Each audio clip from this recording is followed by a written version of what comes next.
Hello friends, मैं ध्वनिल पंडित आप सबका स्वागत करता हूं आपकी अपनी यूट्यूब चैनल पर। क्या आप सेल्फ एम्प्लॉयमेंट और एंटरप्रेन्योरशिप डेवलपमेंट से जुड़ना चाहते हैं?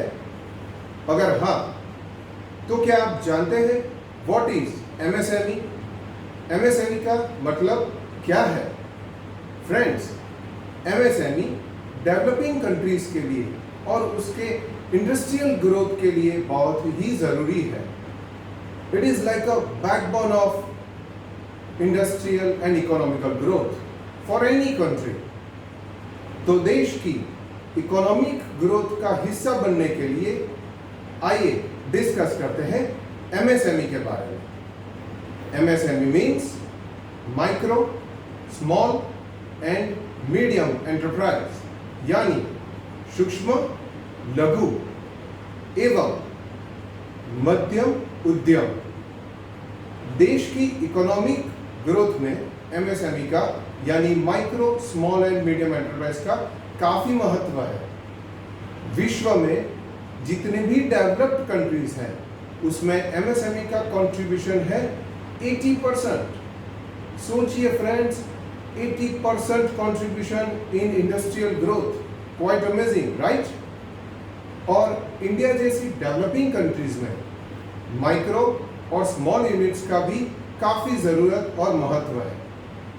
तो एमएसएमई का जो महत्व है उसको समझने के लिए और एमएसएमई की परिभाषा को समझने के लिए micro, small, medium enterprise development act 2006 के फाइनेंशियल इन्वेस्टमेंट एस्पेक्ट्स को समझना ज़रूरी है। तो आइए फ्रेंड्स, ये एक्ट को समझें और एमएसएमई की परिभाषा को समझने का प्रयत्न करें।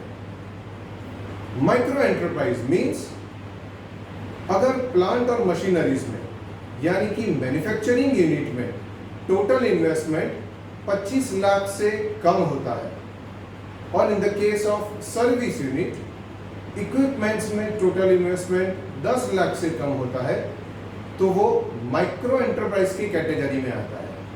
So it is something like कि आपका प्लांट और मशीनरी का इन्वेस्टमेंट 25 लाख से कम है या इक्विपमेंट्स में सर्विस यूनिट में इन्वेस्टमेंट 10 लाख से कम है, तो वो माइक्रो एंटरप्राइज कहा जा सकता है। इन the case of small enterprise, अगर प्लांट और मशीनरीज में इन्वेस्टमेंट 25 लाख से ज़्यादा और 5 करोड़ से कम होता है, और in the case of service industries और in the case of service unit equipments के लिए यह इन्वेस्टमेंट 10 लाख से ज़्यादा और 2 करोड़ से कम होता है, तो उसे स्मॉल एंटरप्राइज कहा जा सकता है। And in the case of medium enterprise, plant और मशीनरीज में मैन्युफैक्चरिंग यूनिट के लिए अगर इन्वेस्टमेंट 5 करोड़ से ज़्यादा पर 10 करोड़ से कम होता है, और in the case of service unit अगर इन्वेस्टमेंट 2 करोड़ से ज़्यादा और 5 करोड़ से कम होता है, तो उसे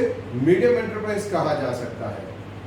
तो फ्रेंड्स, ये जो कैटेगरीज है वो सब फाइनेंशियल इन्वेस्टमेंट के ऊपर बेस्ड है और ये फाइनेंशियल इन्वेस्टमेंट को समराइज करते हैं और आप देख सकते हैं अपनी स्क्रीन के ऊपर, जैसे कि मैन्युफैक्चरिंग यूनिट में 25 लाख से कम और सर्विस यूनिट में 10 लाख से कम इन्वेस्टमेंट करते हैं, तो उसे माइक्रो एंटरप्राइज कहा जा सकता है।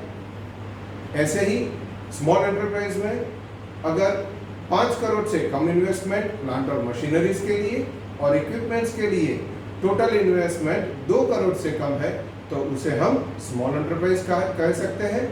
And in the case of medium enterprise, अगर इन्वेस्टमेंट प्लांट और मशीनरीज में यानी मैक्सिमम इन्वेस्टमेंट मैन्युफैक्चरिंग यूनिट में अगर 10 करोड़ से कम है और in the case of service unit या इन्वेस्टमेंट 5 करोड़ से कम है, तो उसे हम मीडियम एंटरप्राइज कह सकते हैं। तो फ्रेंड्स, हम ये सब जो डिस्कशन कर रहे हैं और मैं जो डेटा आपके साथ अभी शेयर कर रहा हूँ वो micro, small and medium enterprise development act 2006 के मुताबिक डिस्कस कर रहे हैं। There are different changes nowadays. अभी लेटेस्ट में एक अपडेट आया है जिसमें एमएसएमई के एक्ट में थोड़े बहुत चेंजेस किए गए हैं, पर अभी from the learning point of view हम एमएसएमई डेवलपमेंट एक्ट 2006 के ऊपर ध्यान रखते हुए यह डिस्कशन कर रहे हैं। तो फ्रेंड्स, हमने जो डिस्कशन किया उसके ऊपर आगे बढ़ते हुए you can see there are certain questions based on MSME, and to attempt all the such questions and to know the multiple answers and options for the same, you can kindly check out the link that is given in the description, in the below description. I hope friends, MSME से जुड़ी basic concept और उसके limit को समझने के बाद MSME का registration कैसे हो सकता है वो जानना और वो समझना भी बहुत ही ज़रूरी है।